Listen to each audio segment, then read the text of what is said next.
Chapter है matrix. एक बार revise कर देते हैं, fast revision.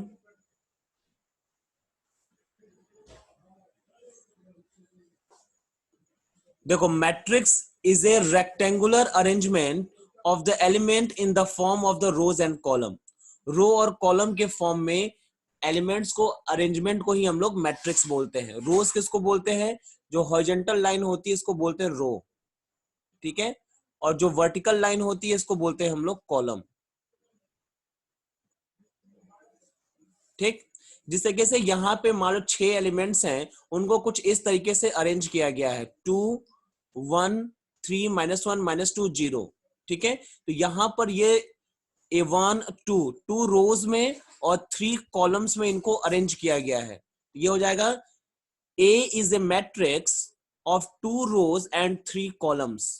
Similarly, B has the 2 rows and the 2 columns.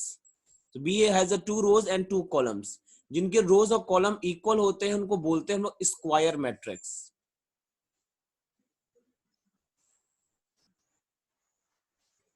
और जिनके रोज और कॉलम अलग अलग होते हैं उनको बोलते हैं रेक्टेंगुलर मैट्रिक्स।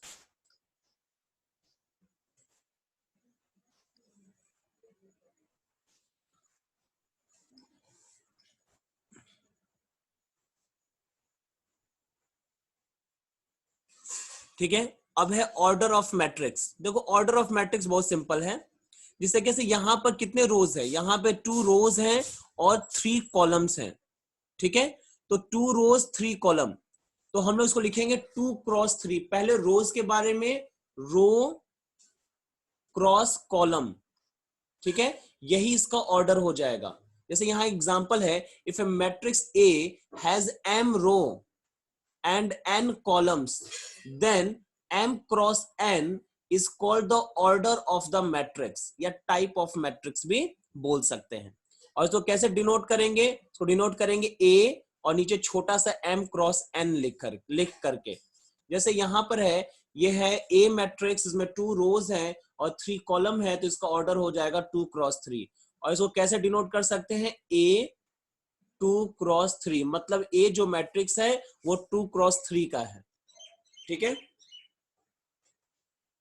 अब बी के बारे में देखो, बी में कितनी रोज है? 1 2 3 रोज हैं और कॉलम कितना है? 1 कॉलम है। तो 3 रोज 1 कॉलम, यानी कि ये मैट्रिक्स हो जाएगा 3 क्रॉस 1 का।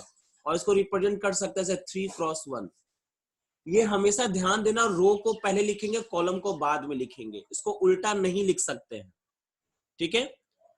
अच्छा, एक चीज और मैं समझा दूं, इसमें जो है तुम चाहो तो नंबर ऑफ एलिमेंट्स का पता लगा सकते हो कि जब मान लो कहीं ऐसे दे दिया बस, ठीक है, A 2 cross 3 is a matrix, तो ऐसे कैसे समझेंगे कि इसमें कितने एलिमेंट्स हैं? जब 2 क्रॉस 3, 2 इंटू 3 करो 6 आ जाएगा ना। इसका मतलब इसमें नंबर ऑफ एलिमेंट्स कितने होंगे? 6, ठीक है। इसी तरीके से अगर m इंटू n एलिमेंट्स हैं, ठीक है, अगर उसको एक मैट्रिक्स के फॉर्म में अरेंज किया जाए, एक जनरल टर्म बताया जा रहा है, जनरल, अगर उसके फॉर्म में उसको अरेंज किया जाए तो ध्यान देना, ये वाली लाइन हो जाएगी वो रो की, ठीक है, और ये वाली जो लाइन होगी वो होगी कॉलम की। और पहला वाला नंबर जो होगा रो का होगा, दूसरा वाला कॉलम का होगा, ठीक है।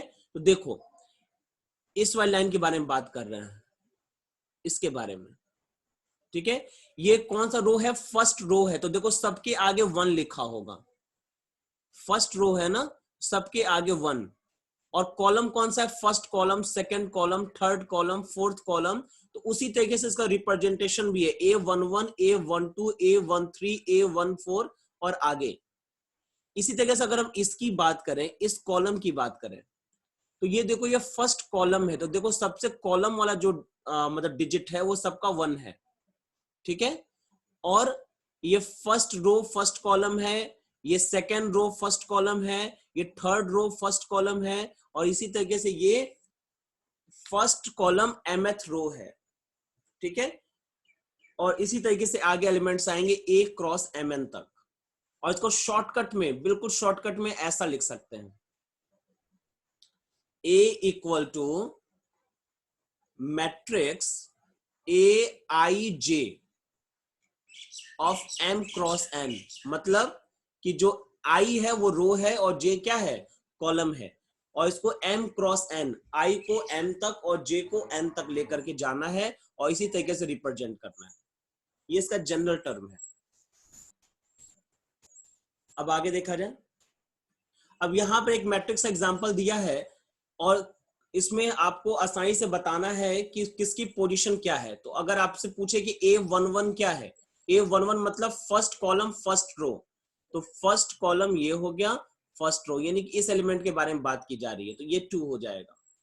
कोई पूछे A12 क्या है, मतलब फर्स्ट रो सेकंड कॉलम, तो फर्स्ट रो ये है हमारा, ठीक है, सेकंड कॉलम ये है, तो मतलब ये वाला एलिमेंट हो जाएगा, ठीक है।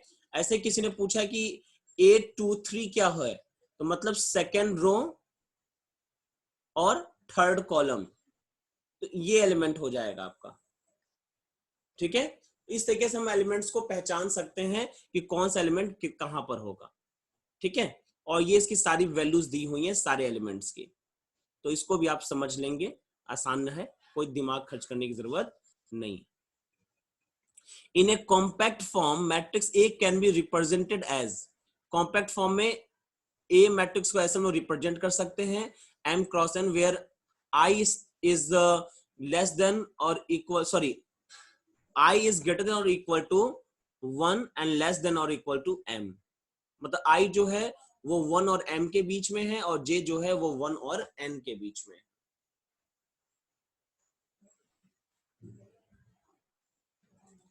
इसके बाद है टाइप्स ऑफ मैट्रिक्स। देखो रेक्टेंगुलर मैट्रिक्स, ये तो मैंने पहले ही बता दिया। If matrix is number of the row is not equal to the number of column, अगर नंबर ऑफ रो और नंबर ऑफ कॉलम इक्वल नहीं है then it will call the rectangular matrix, ठीक है। जैसे यहां पर row matrix, A matrix which has only one row is called the row matrix, ऐसा मैट्रिक्स में सिर्फ एक रो हो, वन रो हो, ठीक है। जैसे ये मैट्रिक्स में सिर्फ वन रो है, तो ये इसको बोलेंगे हम लोग रो मैट्रिक्स। ये भी रो मैट्रिक्स है 1x5 का। फिर एक कॉलम मैट्रिक्स, तो अब ऐसे दिमाग लगा लो, कॉलम मैट्रिक्स में क्या होगा, एक ही कॉलम होगा, ठीक है। तो एक ही कॉलम अगर हो तो इसको बोलते हैं कॉलम मैट्रिक्स, ये सब कॉलम मैट्रिक्स है। फिर इसके बाद आता है नल मैट्रिक्स या जीरो मैट्रिक्स, इसको बोलते हैं नल मैट्रिक्स और जीरो मैट्रिक्स, जिसके सारे एलिमेंट्स अगर, ऐसा मैट्रिक्स जिसके सारे एलिमेंट्स अगर जीरो हो तो उसको बोलेंगे हम लोग null matrix. If the every element of the matrix is zero then the matrix is called the null matrix और zero matrix. A zero matrix is order of m cross n is denoted by 0 m cross n, ठीक है। ये O से represent कर सकते हैं। फिर इसके बाद है स्क्वायर मैट्रिक्स। स्क्वायर मैट्रिक्स का क्या होगा, कैसा मैट्रिक्स जिसमें रो और कॉलम क्या हो, इक्वल हो, rows is equal to the number of column, जैसे n क्रॉस n, तो ये देखो 2 क्रॉस 2 रोज है 2 कॉलम्स हैं, तो ये स्क्वायर मैट्रिक्स है। 3 रोज 3 कॉलम, तो ये स्क्वायर मैट्रिक्स है। फिर है principal diagonal of a square matrix. In a square matrix A of order n the element a i i, मतलब डायगोनल वाले एलिमेंट के बारे में बात किया जा रहा है, जैसे A11 है, A22 है, A33 है, A44 है, A55 है, ऐसे elements constitute the principle of diagonals. The element ai are called the elements of the principal diagonals. देखो जो डायगोनल पे जो एलिमेंट्स होते हैं उनके पास प्रॉपर्टी होती है डायगोनल्स की, ठीक है। जैसे ये एलिमेंट, ये कोई मैट्रिक्स है ए है, 2 -3 4 -5, तो डायगोनल पे कौन आ रहा है, ये सब डायगोनल एलिमेंट्स हैं, ठीक है, 2 और 5। The element 2 and 5 constitute the principle of diagonal of A, ठीक है। ऐसे P है, इस पे डायगोनल पे कौन आएगा, ये सब इसके डायगोनल पे आ रहा है, तो इसको बोलेंगे the element -3 -2 B constitute the principle of diagonal of P।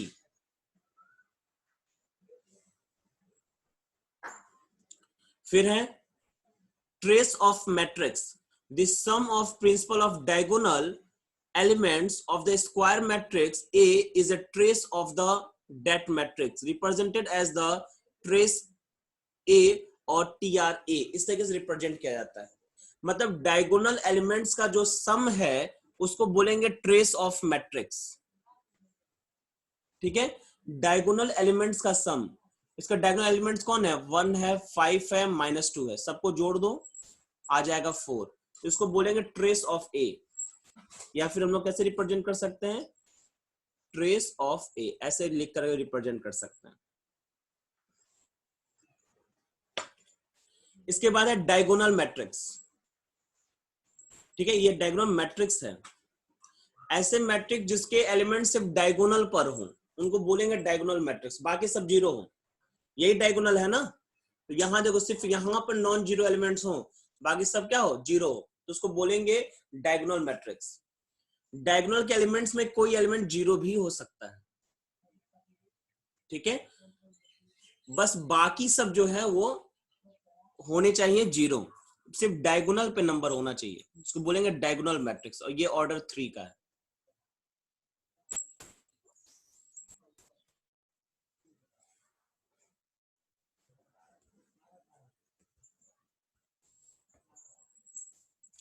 A compact of the above matrix can be written as the -3 -2। अगर हमें मालूम है कि डायगोनल एलिमेंट्स जो हैं वो कुछ है नहीं, जीरो है, -3 है, -2 है, ठीक है, तो इसको लोग कॉम्पैक्ट फॉर्म में ऐसा लिख सकते हैं।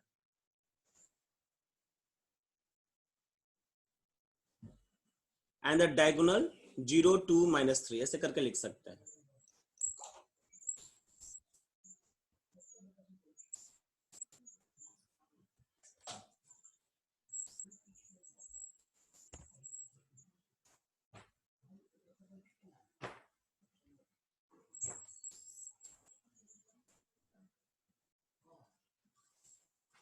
फिर यहाँ पे डायगोनल मैट्रिक्स अगर कोई ए बी सी कुछ इस तरीके से है,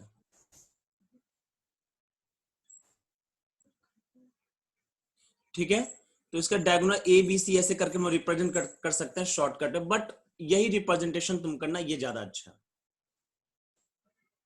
फिर है scalar matrix. In a matrix if all the principal diagonal element are equal not equal to zero and the rest of the element are zeros.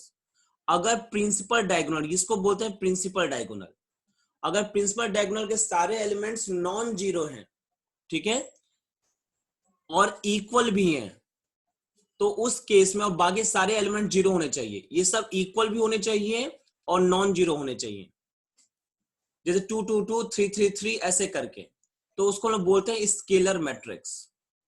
ठीक है, ऑफ ऑर्डर 2, ऐसे स्केलर मैट्रिक्स ऑफ ऑर्डर 3 हो जाएगा।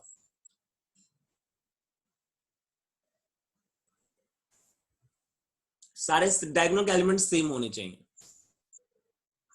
फिर इसके बाद identity matrix, या इसको यूनिट मैट्रिक्स भी बोलते हैं, आइडेंटिटी मैट्रिक्स या यूनिट मैट्रिक्स। तो यूनिट का मतलब तो 1 होता है।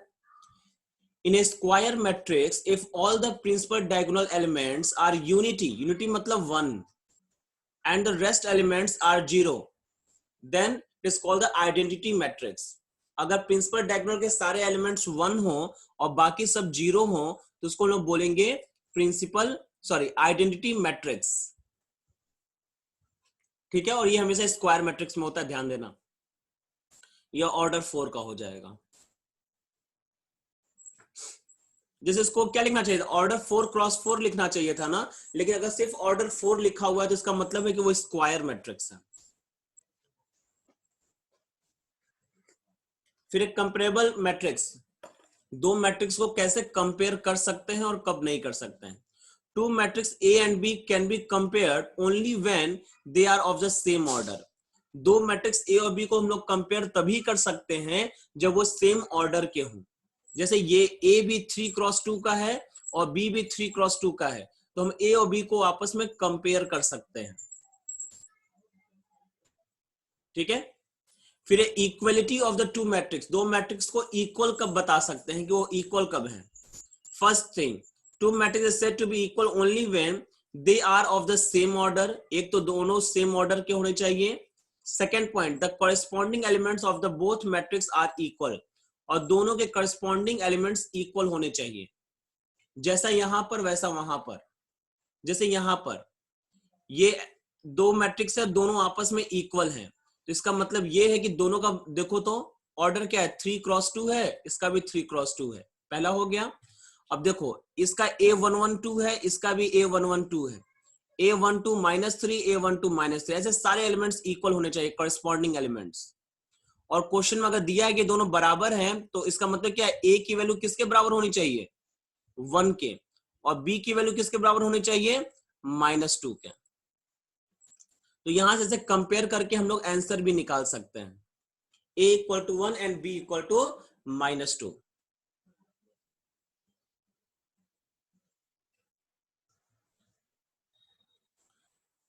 मैं एक बार अनम्यूट करके पूछता हूं, आप लोग कुछ प्रॉब्लम है यहां तक, किसी को कुछ प्रॉब्लम है? नहीं सर। क्योंकि अब स्टार्ट हो रहा है अलजेब्रा ऑफ मैट्रिक्स, ठीक है, जिसमें एडिशन, सब्ट्रैक्शन, मल्टीप्लिकेशन ये सब पढ़ेंगे हम लोग, ठीक है। अब देखो, अब स्टार्ट करते हैं एडिशन ऑफ मैट्रिक्स। अगर दो मैट्रिक्स ए और बी कुछ इस तरीके से है और इन दोनों को हमें ऐड करना है, ठीक है, अगर इन दोनों को हमें ऐड करना है तो हम कैसे ऐड करेंगे? Two matrix A and B can be added only when they are of the same order. अगर दोनों सेम ऑर्डर के हैं तभी उनको ऐड किया जा सकता है। Here the both matrix of 2x3, दोनों मैट्रिक्स 2x3 के हैं तो उनको हम लोग ऐड कर सकते हैं, ठीक है। Second point, the sum of two matrix A and B is obtained by adding the corresponding elements। corresponding elements को ऐड कर देंगे तो हमारा सम मिल जाएगा। जैसे A अगर ये है, B अगर ये है, तो A प्लस B क्या होगा, इसका ये इसके करस्पॉन्डिंग यहां पर ये है ना, तो इन दोनों को ऐड कर दो, -3 प्लस -13। फिर इसके करस्पॉन्डिंग ये है तो इसको ऐड कर दो, 2 + 21। ऐसे सबको करस्पॉन्डिंग एलिमेंट्स को ऐड कर देंगे, तो यहां पे जो मैट्रिक्स मिलेगा ये किसको रिप्रेजेंट करेगा, ये रिप्रेजेंट करेगा A + B को, ठीक है। अब कुछ प्रॉपर्टीज हैं, जैसे first, matrix addition is closed. Matrix addition is closed का मतलब कि दो मैट्रिक्स को अगर आपस में ऐड करेंगे तो हमें मैट्रिक्स ही मिलेगा और सेम ऑर्डर का मिलेगा, ठीक है। फिर उसके बाद है second, matrix addition is commutative. Commutative मतलब A + B = B + A। आप A को B में ऐड करिए, B को A में ऐड करिए, दोनों का आंसर सेम होगा। फिर matrix addition is associative. Associative property मालूम है, पहले दो को ऐड करके तीसरे को ऐड किया जाए या बाद के दो को ऐड करके पहले को ऐड किया जाए, दोनों का आंसर सेम होगा। आइडेंटिटी मैट्रिक्स, आइडेंटिटी मैट्रिक्स याद करो, 0 को होती है ना, एडिशन में आइडेंटिटी क्या होती है, 0 होती है। तो A matrix plus null matrix equal to A matrix ही आंसर आने वाला है, तो वो उसकी आइडेंटिटी कहलाती है। Null matrix is called the identity matrix of the addition. फिर है एडिटिव इनवर्स, ठीक है। तो additive inverse, if AM × N is any matrix of order M × N, then -A वहां पे एक ऐसा मैट्रिक्स होगा जिसकी वैल्यू A + -A = 0 हो जाएगी, then -A is called the additive inverse of the matrix A, ठीक है। -A is called the additive inverse of matrix A। लिखा है if K is a scalar and A and B are the two matrices of the same order, then KA + B is equal to K + KB। मतलब K का जो multiply है इस तरीके से दोनों मैट्रिक्स के ऊपर हो जाएगा, ठीक है। अब मैट्रिक्स का सब्ट्रैक्शन देखा जाए। Matrix subtraction is possible only when the both matrix of the same order. देखो एडिशन और सब्ट्रैक्शन दो अलग चीजें नहीं है, ठीक है। जैसे अगर तुमसे मैं बोल दूं कि 5 में 2 को ऐड करो तो तुम बड़े आराम से बता दो कि 5 × 2 = 7। लेकिन अगर 5 - 2 बोल दिया जाए तो ये कोई सब्ट्रैक्शन नहीं, ये भी एडिशन है। इसको ऐसे सोचो, 5 + -2, यानी कि अब तुमको ऐड करना है 5 में -2 को ऐड करना है, ठीक है। तो तो जो ऊपर जो लॉ लगा है उसी लॉ को यहां पर भी लगा करके आंसर बता सकते हो। ठीक है, ये भी एडिशन में कन्वर्ट हो जाएगा। तो वही काम यहां पे कर लेंगे। The difference of two matrix of the same type A and B, that is A minus B, is obtained by subtracting corresponding elements B from that of A. ठीक है, बी के सारे एलिमेंट्स को जो है ए के एलिमेंट्स में से माइनस कर दिया जाए।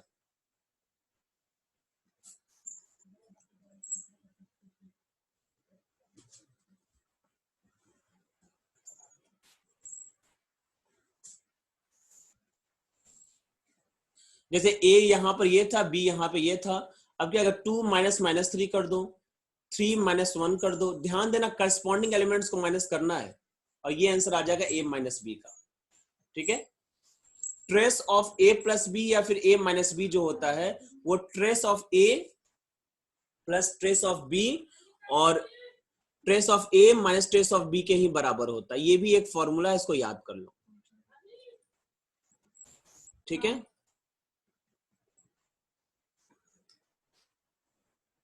2 मिनट आप लोग आराम करिए, मैं